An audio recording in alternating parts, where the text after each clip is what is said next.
Alright, we are back here again. This time around going to be chapter number 6. Good morning, good afternoon, good evening and good night to all of you. Whatever time you watch it, it'll be good for all of you, I hope. Alright, so this chapter number 6 will be on multiple regression. So we have moved forward from the single regression, so simple regression in the previous few chapter number 4, chapter number 3, and then move forward to the previous chapter 5, which talks about the hypothesis testing, especially in a simple regression. Now we expand the model into multiple regression, which is going to be in the chapter number 6. This is going to be the menu for today, right, for this particular video. So it start off with a talk, a sentence by Aristotle. All human action have one or more of these 7 causes, right? Whether it's by chance, the human action is whether by chance, by it's a nature, compulsion, habit, reason behind a passion or desire. So which means that the cause of human action is caused by, or the variable is actually, this is the dependent variable you can think of, and this is the independent variable 1, 2, 3, 4, 5, 6, and 7 that leads to cause of human action. All right. So same thing goes here. We talk about multiple regression is that there's not only just one X that going to determine Y. We're going to include more X's into there to determine Y. But I'm not talking about having more girlfriends or more boyfriends. That will be a different issue. Might be leads to disaster later. But then again, the concept of the behind multiple regression can be adopted in that particular scenario. All right. So let's move forward. So what is multiple regression? Multiple regression is an extension of the bivariate simple regression model. So it permits us to have any numbers of predictor variable, means that to have the independent variable, multiple predictor or multiple influence that going to impact the regression itself that we're going to estimate.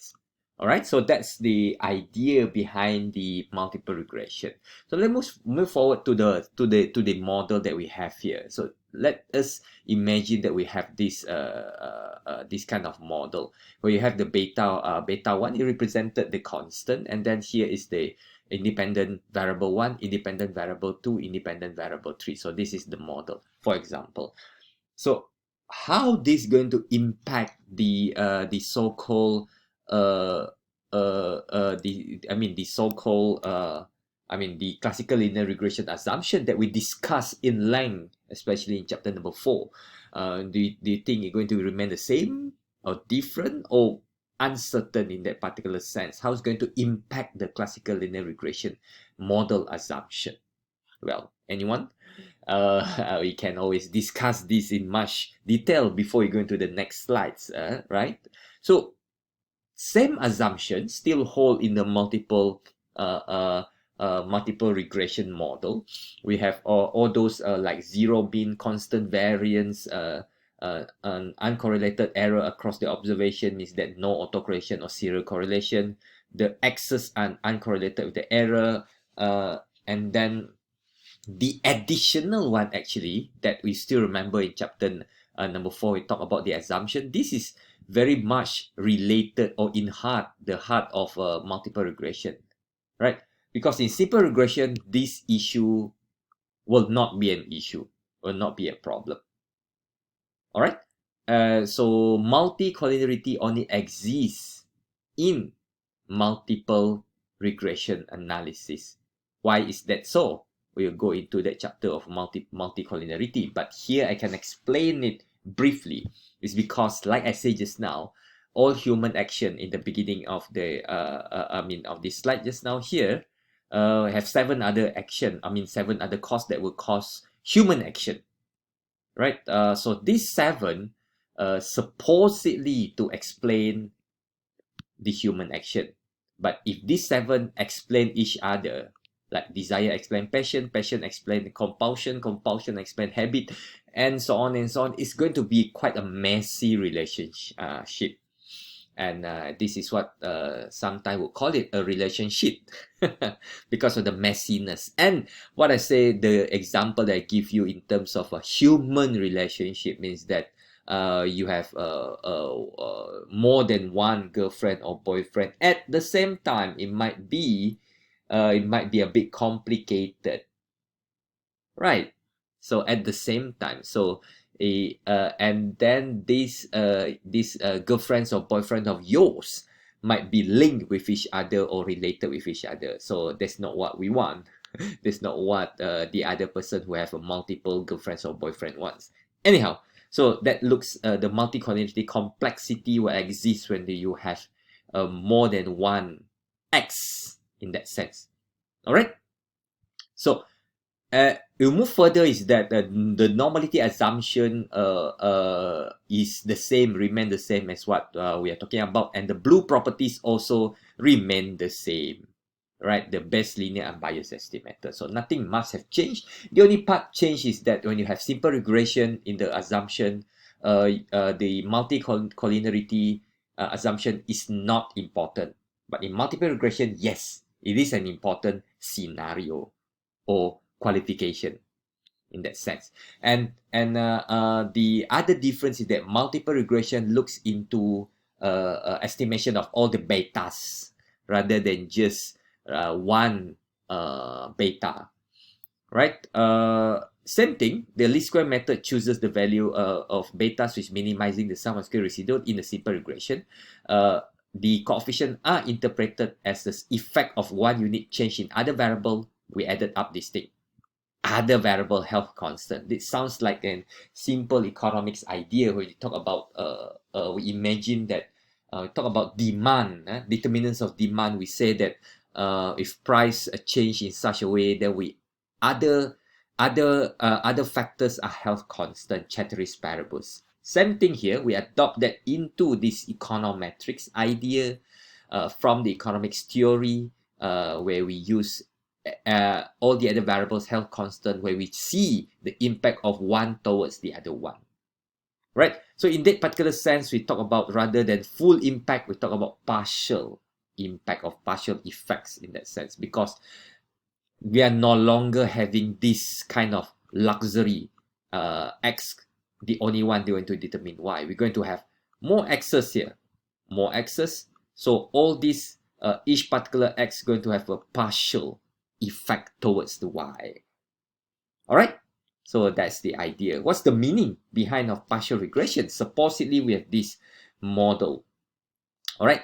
Measured the changes in the mean of value of Y, the per unit X2 holding the X3 constant. So that's the meaning here. So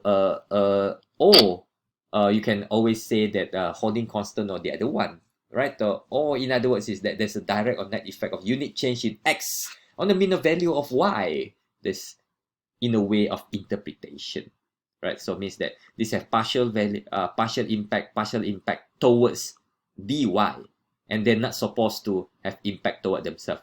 If not, this is going to be a messy, complicated relationship. It's not what we want here, even in this econometric class. So this is a single variable regression. If you have multiple regression, how going to impact the beta? One right now, as I said just now, as the previous slide just now, it's a change in a y from y unit change in x1 holding the rest fixed or constant, or in economics we call it ceteris paribus.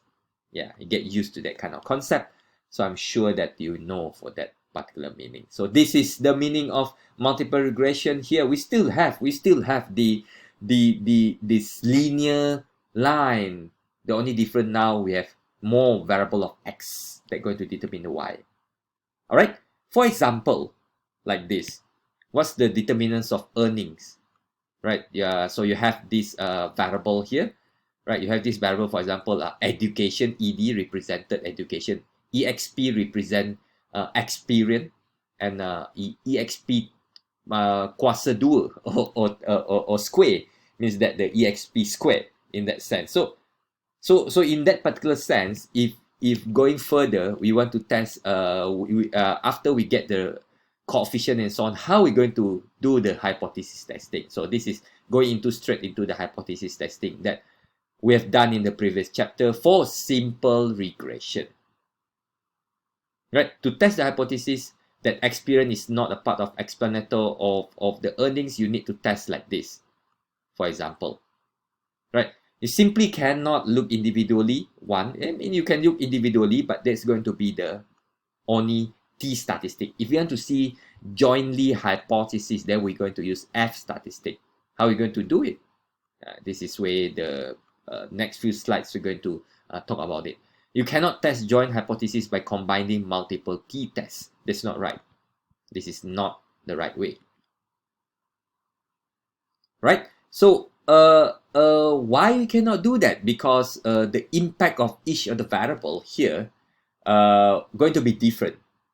Right? Going to be different. So, either way, we cannot use a joint multiple T tests to see the impact of both towards the Y.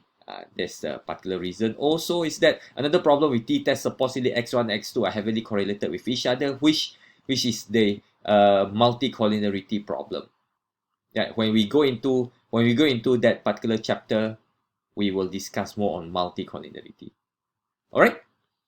For time being, what we're going to do is to do a simple F test. This is the F test that we're going to do. So the hypothesis, rather than you separate out like the previous two slides like this, right? Beta 2 equal to 0, beta 3 equal to 0. We just do it like this. Beta 1 equal to beta 2 equal to 0, or beta 2 equal to beta 3 equal to 0. If you want to test whether experience or EXP are significant towards earnings in that sense, in terms of F statistic. T statistic normally be reported in the regression function. I mean, in the regression output. Right? The F test, you might need to go a little bit further to test that. All right. So that's the idea here. So the hypothesis is written in such a way so that we can easily test them. Okay. And when we talk about this multiple regression, the idea are very closely linked to F statistic and closely linked to another terms what we call as goodness of fit. Right? In a simple regression, R squared is defined as the proportion of the percentage of total variation of dependent variable Y explained by the single explanatory variable. But in multiple regression, MR here, defined as the proportion or the percentage of the total explained by jointly X's variable, jointly together. So you have 5 variables, that means that the 5 variables explain the Y together. Right? So the goodness of fit normally refers to the R squared, the calculation of R squared. So this is the formula, right? This is the formula, and this is the formula for adjusted R squared, which we have discussed a little bit in the previous chapter, right? In the previous chapter. So, for example, like this is the T statistic, right? This is the T statistic. So we reject the hash now, for example. So T statistic says that it's statistically different from 0. This is based on two-tailed test, right? To continue on, let's say we also test for beta 2, beta 3. Just now beta 2, it's now beta 3. Given that example, let's say the previous example just now, talking about experience, right? Same thing here, the calculation and the critical value. You compare, you reject the hash now. This is what we have done actually in the previous chapter and also the previous class of yours. So both are significantly, significantly different from 0, right? And they reject the hash now. So in that sense, and we move forward that we want to test the joint hypothesis in that sense. How we're going to do it? For example, just now the previous example, which we do not have the data, but the next few slides we're going to have the data of how we want to test that. So if you see here the formula, you can use either this or this one. Here is the explained sum of square. This is residual sum of square. K is the parameter, N is the sample size. K is the parameter, N is the sample size. Right? Here to see the formula using R squared, so it means that they are closely linked together. The R squared just now. Let me move on. So the R squared here. All right. So what are you going to do if the test statistic is the same standard procedure? If the test statistic is larger than the critical value, we reject the null hypothesis. The model fit is good.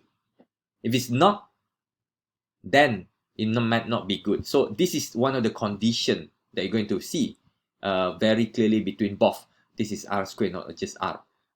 The larger the R squared, the larger going to be the F statistic. When it says larger F statistic, means that you're going to reject the H null, which is a better fit. So there are close relationship between R squared and F statistics. For example, like this. Right? You see this derivation actually is from this R squared, the relationship between R squared and F, and both actually are the indication of goodness of fit for the model. Right? This is a good indication. Goodness of fit. Goodness of fit, you can write the G or F, goodness of fit for the model, which you're going to do in your project also. You need to do.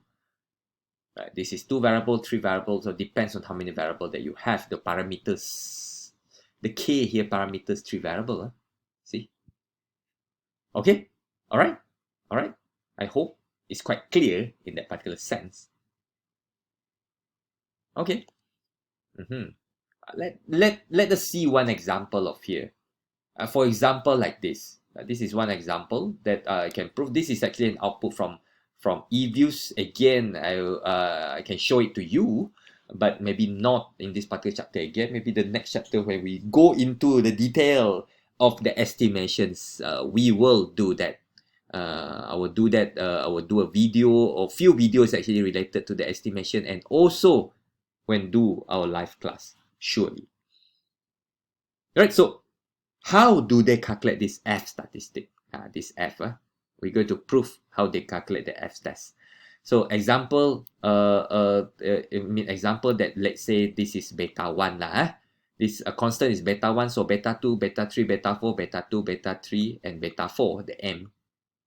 Not the constant. We're not bothered about testing the constant inside our model here.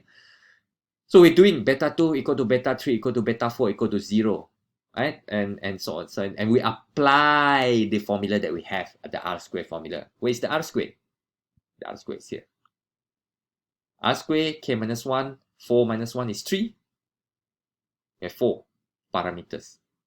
Not only 3 in this case. Although it's 3 here, but we have 4 variables, actually 4 parameters, including this one, including the dependent variable. So 4. So 1 minus this, the R squared, and then the sample size is here. See the sample size? N minus K. Yeah, that you get here. You get this one. So N is 372, K is 4. So you get this, 368. You solve it, you get this number. You can try it. You can try by yourself to prove it. And this is from the critical table of F. You compare the two value, critical value, the calculated value is larger than critical value. So we reject the H null. At least one coefficient is not 0. Actually, all the coefficients actually are not 0. Alright? So this is the relationship between M1, M2, M3, money supply 1, 2, and 3, to the IP. IP is Industrial Production Index.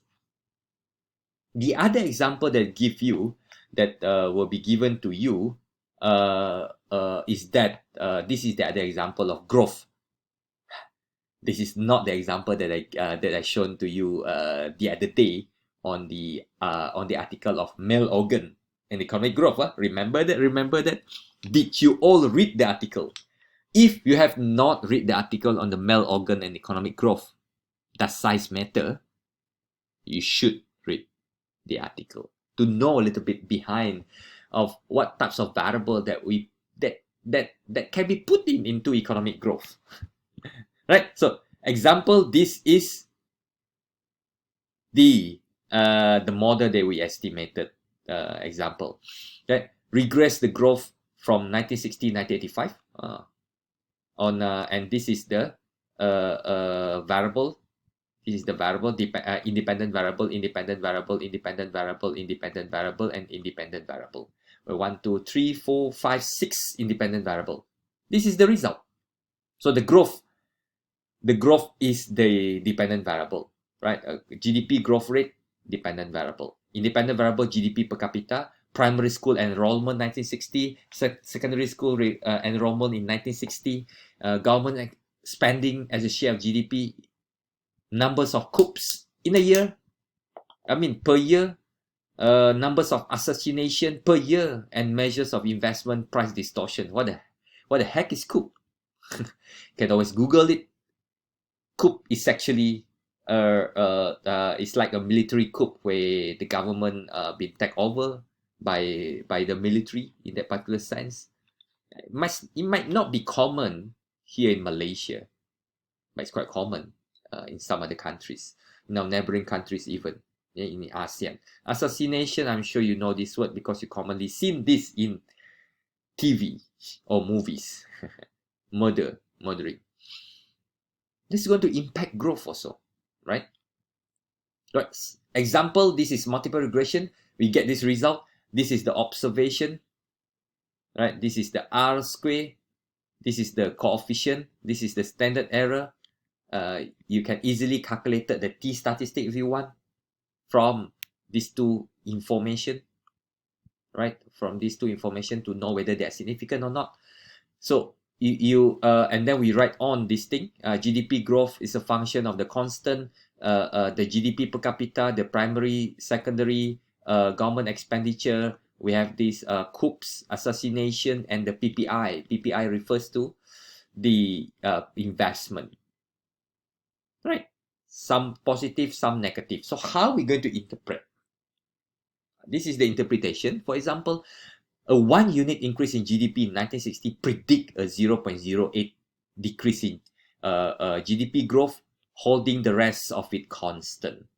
0.08 means that GDP per capita, 1 unit increase in GDP of 1960 predict a decrease in GDP growth. The GDP per capita in 1960 will impact negatively toward the growth. Primary school, here positive. Secondary school positive. Government expenditure also negative. Coups is negative, quite a huge number. Assassination also negative, even bigger number. Investment also negative. That's how you can interpret. Slowly, one by one. You can change the value here. That's the interpretation. Holding the other rest constant in that sense. You have to know that this is multiple regression. There's a multiple interpreter, multiple factors that going to impact the GDP growth. Right? Same thing goes back to the Mel Organ article. So if you read the article, there's a lot of variable inside there also. All right, have a look at that surely. So we're going back to the conclusion. What we're going to do here is multiple regression. It's a multiple regression, and we are doing OLS. OLS still work as before. The comparison between R square, adjusted R square, the F test involved there. Adding additional variable most of the time improve the fit as measured by the R square.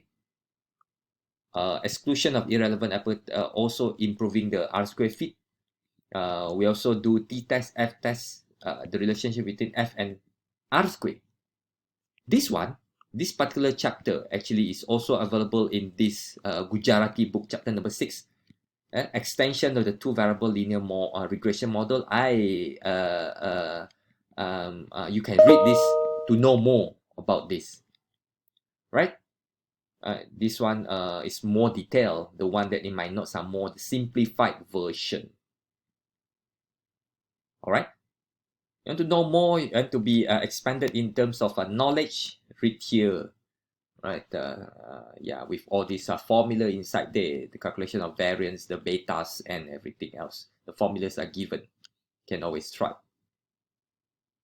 All right. So this particular sense is that we are still dealing with multiple regression. Let us move on. You see here, although in this example you have few types of measurement, a functional form. We're going to discuss this in the next chapter, not here, right? Not in this particular chapter here. All right, so we are moving that into that direction. Let us see what is happening in the end of this particular chapter itself in the book. But this is the idea behind of the multiple regression. All right, okay, you can have a choice of it. We're going to use this method to choose which is going to be the best variable. That's going to happen in the next chapter. All right, okay. This is the chapter number 6 here. We have another part actually I want to do it with you, but we can we will be able to do it in the in the video also. Yeah, chapter 6 and chapter number 7 actually, multiple regression analysis. The talk about the idea behind of multiple regression. The assumption here, everything is still whole. All right, so have a look of this particular chapter, and we will ended up this video for this particular chapter number 6. So again, take care all of you. I'm going to see you in the next particular chapter, and surely that related to this chapter, we are not ending yet, because there's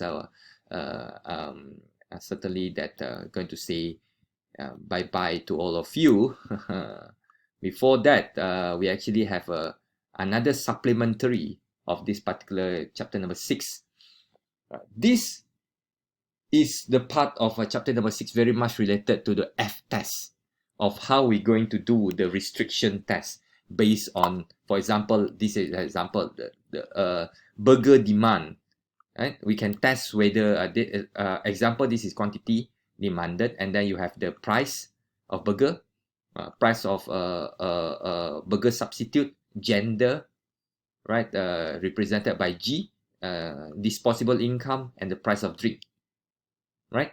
So we want to know whether this is the unrestricted model. When I say unrestricted, means that all the variables are inside there, and then you restrict to, you want to know whether if we throw away, if we drop the variable, like beta 3 and beta 5. What is beta 3 here? Beta 3 here is represent gender. We want to know whether gender and price plays no role in determining the burger demand. You can do that, and this is what we call as restriction test. And this is the steps of doing that. F test restriction, you define the hash null, hash alternative, right? Burger is not affected by gender and price, and then hash null is not true. The decision, you can use 1% significance level, you calculate, you check this critical value from the table, F table. You can do that by yourself, and this is the formula. It's a little bit different from the formula just now that I show you, because this one involves unrestricted and restricted model. Unrestricted means that the original 5 variable model. Restricted is without the 2 variable. We want to see with the drop of the 2 variable, what's going to happen. Are the 2 variable actually important? Right? We calculated, we get this value. We get the value says that is smaller than is not rejected. Right? Since hash null is not rejected at 1% significance level, we do not have enough statistical evidence to infer that burger demand is not affected by these two. Means that these 2 variables are equally significant, which is very much closely related to what we call as Ramsey reset test. Right? This is also Ramsey reset. We're going to do it in eViews, but here is just the theory behind. All right, the theory behind of Ramsey reset. Same thing just now, restricted and unrestricted model. The formula are the same thing. It's just that just now use the F, here using the using the F also, using unrestricted and restricted. If you see the formula, it's actually the same, the same formula. All right, we're going to do this. M is the number of restriction that we do, and K is the independent variable in the new equation. So for example, like this is the example. You can have a look of the example. And we will go into this again more detail when we do the estimation in E-views, the video on E-views. Yeah, but for time being, that's all for now. We are enough here. We are good enough. So bye bye, adios to all of you. Take care.